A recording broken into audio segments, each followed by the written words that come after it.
Good morning. I call this hearing to order. Welcome. I'd like to start today's hearing by thanking everyone for attending.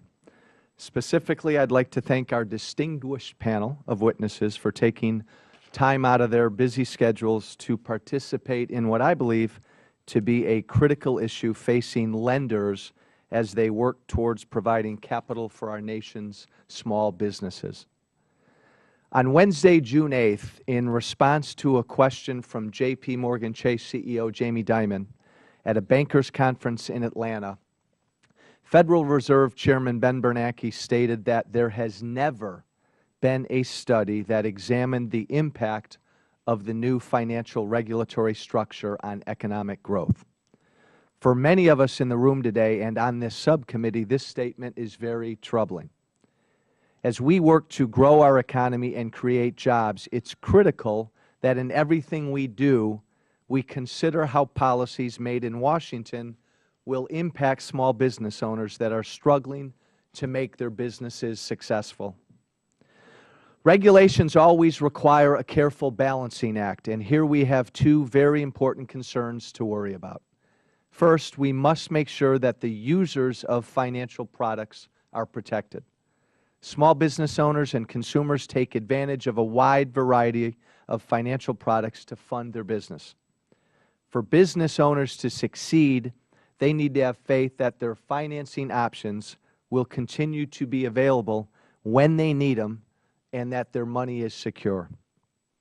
Customers also need financial products to purchase the goods and services that sustain small business.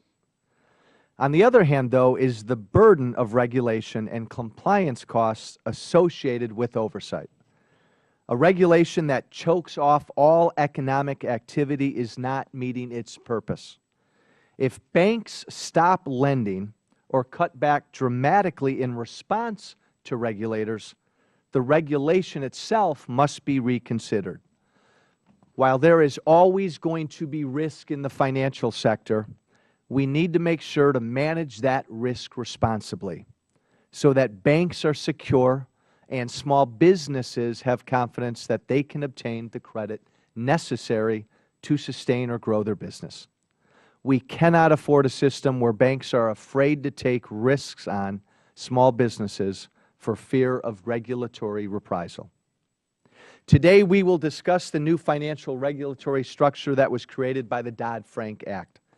This new law responded to the perceived weakness in the former regulatory regime that left many lines of business without supervision, allowing systemic risk to develop.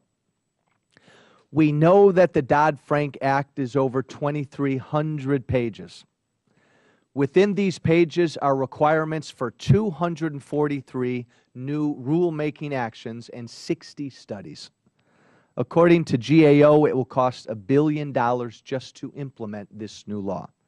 It will drain $27 billion job-creating funds from the economy over 10 years and require hiring more than 2,600 new full-time government employees. What we do not know, however, is the overall economic impact of this law and what it will do to small business job creation in this country. To help us grasp the impact of the new law, we have a distinguished panel of witnesses who are on the ground dealing with the impact of this new law every day and working to prepare for the new rules coming down the pike. I am extremely interested to hear what these witnesses have to say about how they are dealing with this law and how it's impacting their small business lending. With that, I happily yield to Ranking Member Schrader for his opening statement.